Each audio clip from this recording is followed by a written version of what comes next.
Hello friends, welcome to Manu Law Classes. Now today in this video we are going to discuss the important news from the Hindu edition of 6th April 2023. So let's start with the news. So the first news is Indian agency gets gear from Pegasus rival. तो यहाँ पे Pegasus जो है ये issue बहुत पहले आया था.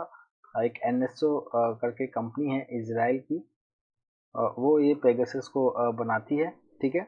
So it is a spyware. Pegasus is also a spyware. ठीक है. फाइन. अब हम एक नए स्पाईवेयर की जो बात यहाँ पे कर रहे हैं. It is build by Cognyte software limited which faces a class action lawsuit in the US from investors.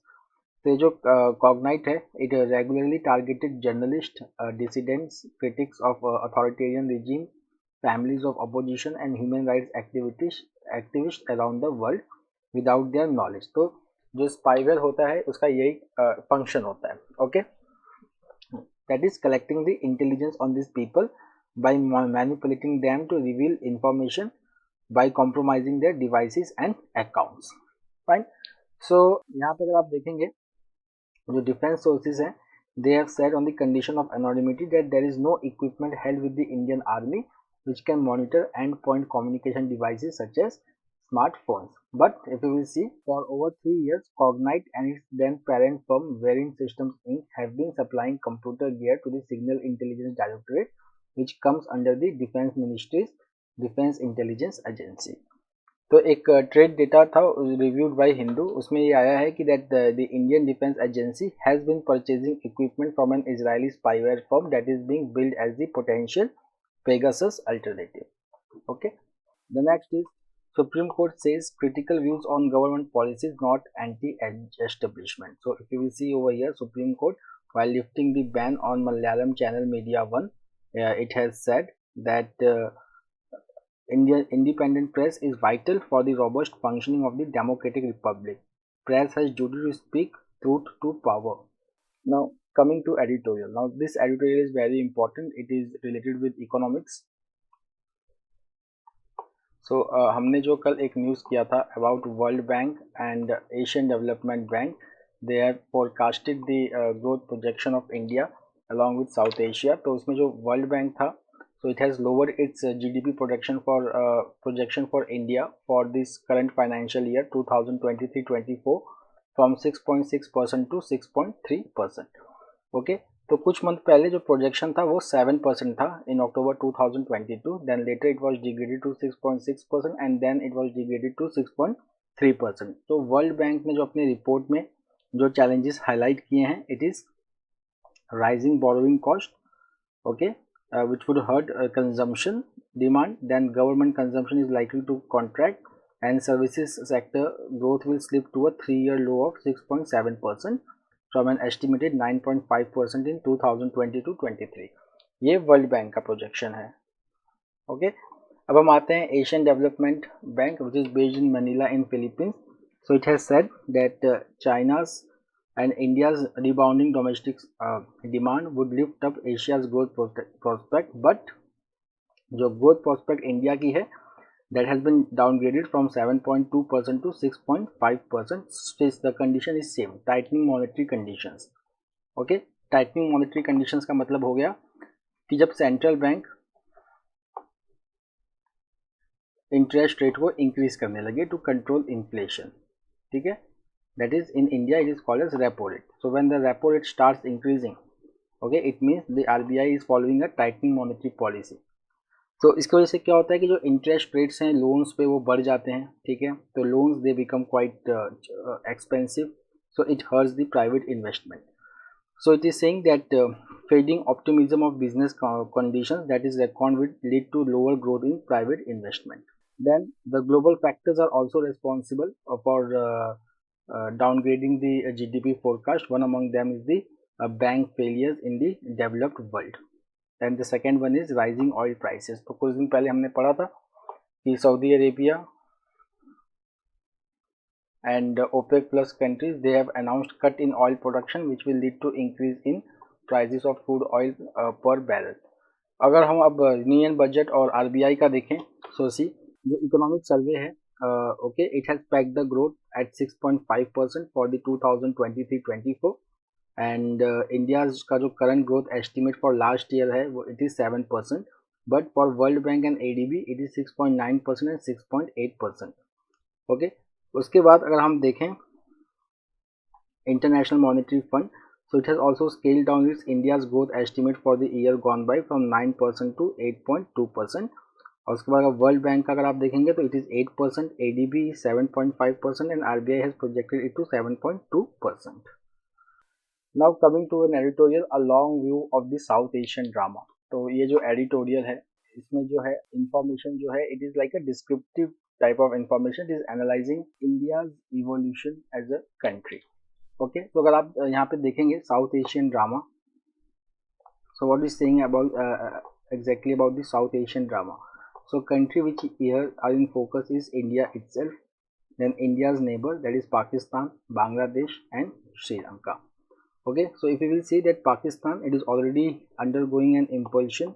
okay, तो वहाँ पे भी जो political stability है थोड़ी सी weak है। then same case in Nepal, then Maldives में भी आप देखेंगे a presidential contest that could tilt the balance between democracy and authoritarianism, and then Sri Lanka is slowly recovering। Then India is going to witness its election, general election, that is 18th Lok Sabha election next year। Now if you will see that according to the Subramaniam, okay, so he is saying that South Asian region constituted an integrated civilizational area bound together by shared religion, language, cultural traditions and blood ties। And then in respect of three largest countries, that is India, Pakistan and Bangladesh, they also share a historical memories। मतलब Pakistan, Bangladesh, they were partitioned after 1947, but they share a long history। Now if you will see certain values like secularism, democracy, federalism and linguistic autonomy, so if you will see that India has pursued these values because they were not imported Western values, but they were absorbed and internalized during India's century-long freedom struggle। Then if you will see that next paragraph, that is India has endured because of its enormous capacity to absorb, internalize, modify and transform and yet retain its personality। If you will see that in 19th century democratic values emerged in Western Europe, but they were accepted on an eclectic basis in India। So some of the values which are the part of this transition is local government, free press, trade union rights, liberal democratic, multi-party competitive politics, adult suffrage, secular outlook and acceptance of the state as a vehicle of development। Now it talks about the India। जैसे कि अगर आप देखेंगे कि there are many experts who says that India was never united before the British brought the whole country under a single administrative structure। but अगर आप यहाँ पे अगर आप देखेंगे तो author कहता है कि 3 to 4 centuries ago if you will see the whole world, so there was no concept of nation states anywhere in the world, there were only tribes, principalities, duchies, kingdoms and empires। But if you will see that इस उस 3 से 4 century पहले भी अगर आप देखेंगे that there was a wide spread recognition of India and Hindustan unity in terms of culture, civilisation and administrative structure. मतलब तभी भी वर्ल्ड व्यू जो हिंदुस्तान के बारे में था या इंडिया के बारे में था वो यूनाइटेड ही था। ठीक है, और ये आज से नहीं है। If you will see that there are concepts like आहा सेतु हिमाचलम, मतलब Kanyakumari to Himalayas, then the concept of Sarvabhauma, then epics of Ramayana and Mahabharata, then Ashoka's edicts or Adi Shankara's must, there is a concept of unity of Indian culture and civilization। So this concept, okay, of nationhood which is there in India since time immemorial, that has bind the people together as a nation and not language and not religion। The next paragraph is it talks about the conflict। So it says there is always a conflict between two groups of people, the one who want to build a social, political and economic structures and process on the basis of evolving knowledge, and the second one are those who like to freeze such evolution, arguing that social structures and process should be based on traditions, scriptures and belief systems formulated centuries ago। मतलब changes and no changes। Then comes the concept of coexistence। okay, so if you will see that India should grow in economic and technological terms, and it does, its neighbors will adjust themselves to the Indian reality and stop thinking in terms of invoking China and extra regional powers as countervailing factors. So it is saying that what should be the development trajectory of India. So it says that India को जो grow करना है वो grow करे तो धीरे धीरे बाकी नेबर्स समझ जाएंगे कि what is India's reality and they will stop thinking in terms of invoking China. मतलब यहाँ पे रेफरेंस है पाकिस्तान को कि they will stop thinking invoking China against India. Okay.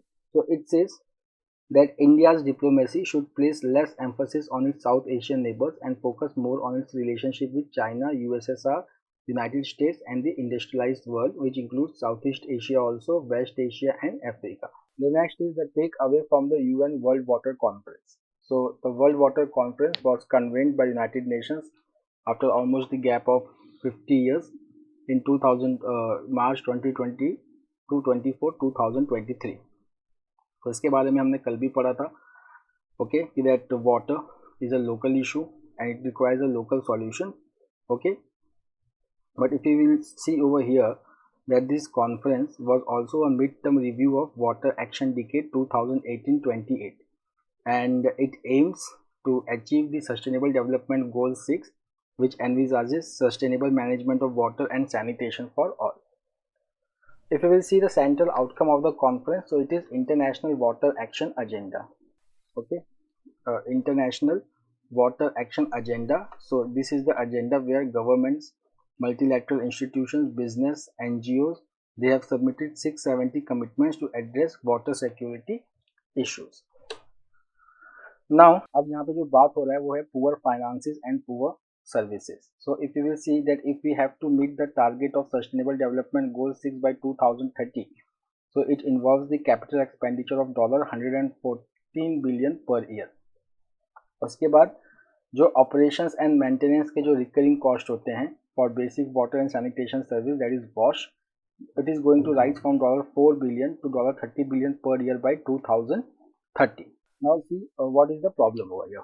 So see, funding from regional, national and international sources prioritizes new water infrastructure rather than water maintenance services. Fine.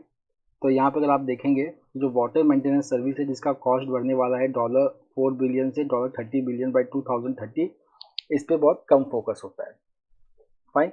If you will see that the only international funding mechanism that has been able to cover more than 300 watersheds and aquifers across the political boundaries are Global Environment Facility.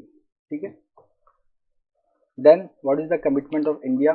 So see, India has committed an investment of $240 billion in the water sector and effort to restore groundwater level. But अगर हम CAG का 2021 का report देखेंगे about the groundwater extraction in India, so it has increased from 58% to 63% between 2004 and 2017. Now this has been further exacerbated by climate change resulting in intermittent rainfall, okay, which undermines the recharge potential. मतलब कि ground water जो है वो recharge नहीं हो रहा है but extraction जो है वो बहुत ज़्यादा है.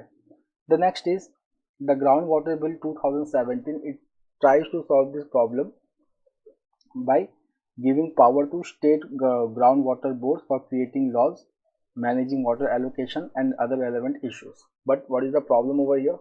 The problem is that the state boards, they are already understaffed and they lack in expertise and prioritizing the social political conflicts over groundwater resources. Now, coming to the international frameworks. So if you will see that the 2023 water conference, it takes place within the context of Sustainable Development Goal 6 and not within the context of UN Water Convention 1997 and United Nations Economic Commission for Europe Water Convention 1992. Now these are the only two legally binding legal instruments on regulation of transboundary river water courses. Fine. If we will see the Sustainable Development Goal 6.5, so it focuses on implementation of integrated water resources management at all levels, which includes transboundary cooperation as an appropriate mechanism for water conservation. Now coming to the last paragraph, so what the author exactly is saying कि जो voluntary commitments होती हैं countries की, they are becoming an important feature in environmental law.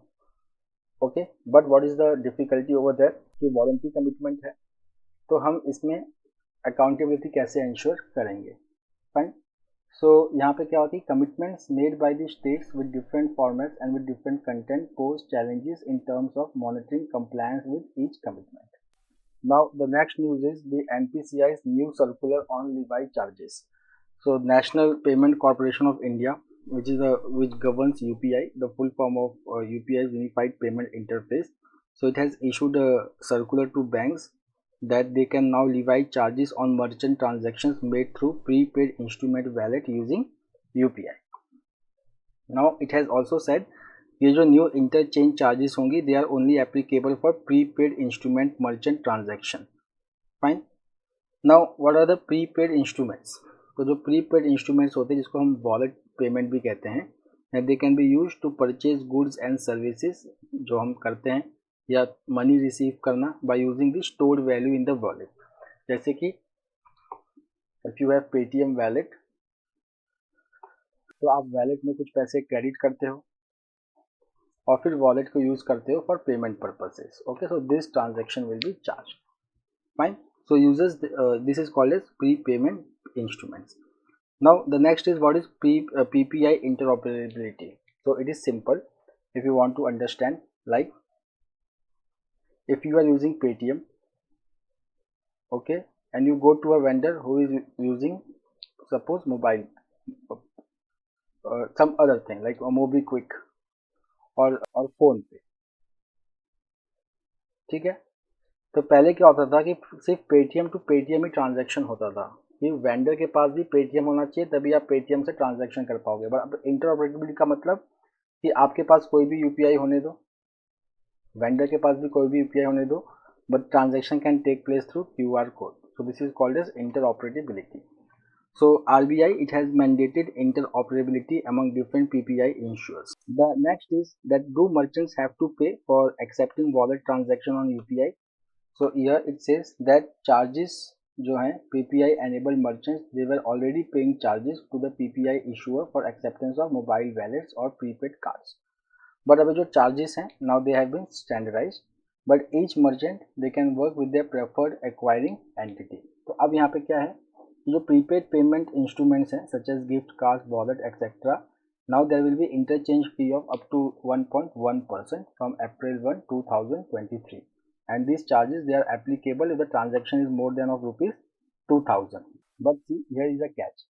If a merchant is accepting UPI payment from customers bank account, then there are no charges applicable. Charges are applicable only if you have accepted or consented for the transactions made using PPI wallet. The next is government introduces aquaculture bill amid din in Lok Sabha. So यहाँ पर आप देखेंगे there is aquaculture, coastal aquaculture authority amendment bill 2023 which was introduced by fisheries, animal husbandry and dairying minister Purushottam Rupala. So it decriminalizes certain offence listed under the 2005 act for promoting ease of business. The next is Mulayam and Maulana get Padma Vibhushan honor posthumously. So, veteran socialist leader and former Uttar Pradesh Chief Minister late Mulayam Singh and late Dilip Maulana, who was a medical professional known globally for his work on oral rehydration solution. ये important है. They were honored with Padma Vibhushan. So, if you will see other awardees over here, so if you will see Padma Bhushan किसको किसको मिला है? So, Sudha Murthy, then Deepak Dhar. He is the first Indian to be awarded the Boltzmann Medal. Okay, then S.L. Bhairappa and Tridandi Chinna J.R. Swamiji, they have been awarded the Padma Bhushan.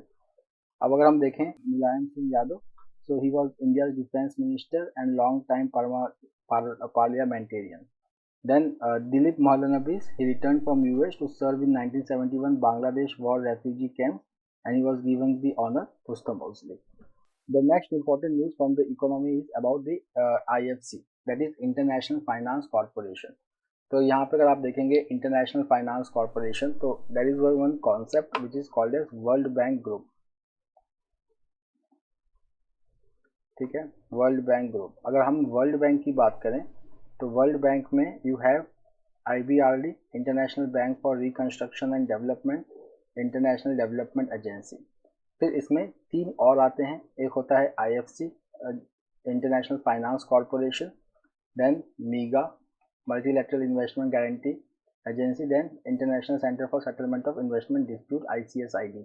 This all five together are called as World Bank Group. इसमें से हम जो बात कर रहे हैं वो IFC की बात कर रहे हैं, International finance Corporation, which is also known as private sector arm of the World Bank. So it has said that it is not going to support investment in new coal-related projects. The next is former Indian cricketer Sudhir Naik passes away. So कुछ दिन पहले हमने सलीम दुरानी के बारे में पढ़ा था. Now former Indian opening batter and Mumbai captain Sudhir Nayak, he has passed away, and he had played 3 tests and 2 ODIs in 1974-75.